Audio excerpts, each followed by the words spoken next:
Hello traders, I hope you're all having an amazing Friday, last trading day basically. So quite a relaxed one, I guess, but we still have some interesting analysis, and today that will be the Canadian versus Swiss franc. Before we continue, I am reminding you that all the information in this video is for educational purpose only and should not be considered as a financial advice. And we are moving on with the idea that the Canadian dollar will continue to be weak. Technically, it looks that way. Now we have New Zealand Canadian, Australian Canadian, dollar Canadian, and Canadian Swiss franc. So it's four analysis, all suggesting the weakness of the Canadian dollar. And perhaps Canadian Swiss franc will not be an exception. So what we have is the simple uptrend trend line. And I saw this rejection of the trend line. Basically, we had a break below the trend line, then price rejected the trend line cleanly along with a 200 exponential moving average. Here was a clean rejection of the moving average. Now, another important thing is this area where price rejected the moving average. It produced high, and this level is marked. So it's 0.6904. What we see, there was no close above this level. So this resistance remains valid. We only had this spike.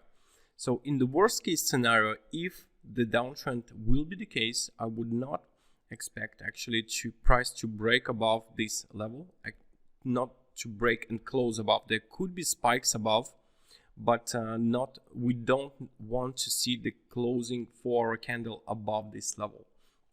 Also, look, here is the support level, and it's became the resistance, obviously. So also this area is very important and could be used for sellers to go into the short position. What we have in regards to the downside potential? Well, there are two main levels. First is 0% Fips. I will just look into that in a second. And second is 88.6% Fips. So overall, this could be this massive downtrend on the forward time frame. So why the first level is 0 Fips is because I have used Fips to apply to the breakout of the channel. So here is a 50%, and the idea is that this distance prior to the breakout will equal the distance after the breakout. So this is the first support level to watch. It corresponds to this support formed previously back in July and I think in August, sorry. And I think if this resistance will remain to be respected, then we should see the downtrend continuation. The second target could be the 88.6% Fips, which is much lower, but this is the final downside target in case it will be a strong downtrend.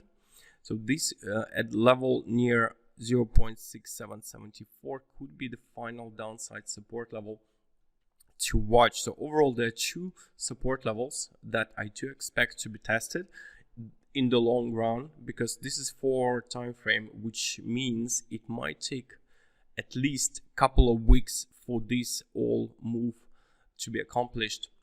So yeah, it's kind of medium term outlook for the Canadian Swiss franc, and we'll see how it goes, obviously. So that's the analysis for today. Maybe the price the better price will be presented early Monday. Some traders don't like trading and holding the position throughout the weekend.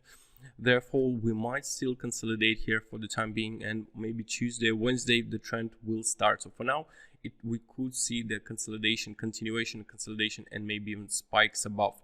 And we will see on Monday what has happened, whether there was a breakout to the upside or whether the price can move down or continues to range. Let's move to all previously made analysis.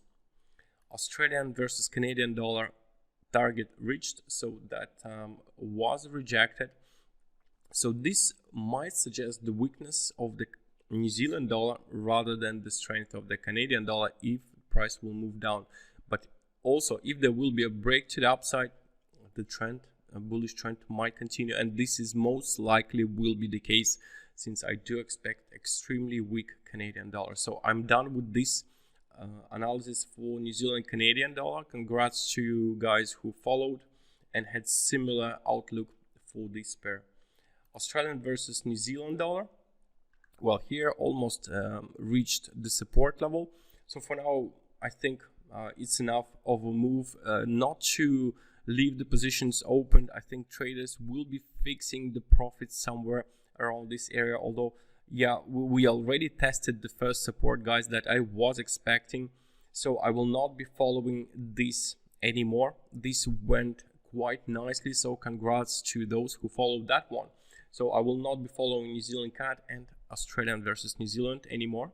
Let's move on to the Australian Canadian. Here we will continue to watch. I think the trend will be extremely bullish here. Not only the second resistance could be tested, but price could be going even higher. This is because the Australian dollar has almost tested the support. The Canadian dollar is extremely weak, so we could see strong Australian dollar and weak Canadian dollar. So that could be a massive uptrend, or at least the second resistance to be tested. We'll continue watching on that. The dollar Canadian range trading, here not much happening. Price is stuck between the 200 exponential moving average and 50 simple moving average. We can see support, resistance, but the inverted head and shoulders pattern is forming. We'll see if there will be a breakout to the upside, then it will be a confirmation. But for now, I do expect this kind of scenario. New Zealand Japanese yen. Well, here we are range trading. Price nearly tested the support, and we can see, guys, that previous level of resistance here, where the average price trend line was drawn through, we had cleanly rejected this level. So this could be the end of this downside move, although I will keep on watching. I think price should be still going lower, but we must consider the fact of this rejection with the spike. So it's a bit risky now to hold short positions, I guess, because market is consolidating, although the bearish scenario is slightly more probable in comparison to the uptrend. All in all, I think range trading might take place. I'm not sure if we should continue watching that, so I will probably also close it and move on to other alternatives, something more interesting.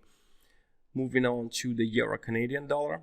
Here we expect the uptrend. We know that Canadian Swiss franc and the Euro Canadian are highly correlated. So while Canadian Swiss franc is going down, Euro Canadian is going up. Most of the time it's the case, at least in the long term. And here we also see a similar scenario. I would expect here this kind of strong growth. It will take probably much longer than a week. I think much longer, yeah. And here we expect about 300 pip growth on this currency pair.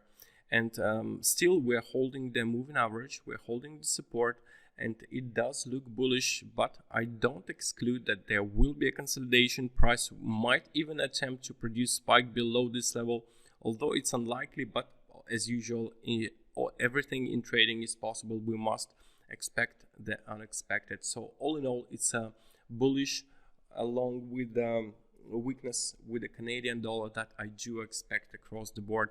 So that's it for this Friday. If you enjoyed it, smash like, comment, ask questions, and subscribe to our channel to follow all interesting analysis for major currency pairs. Thank you all, guys, for watching. I wish you a great weekend, profits of course, and I will talk to you on Monday. Take care.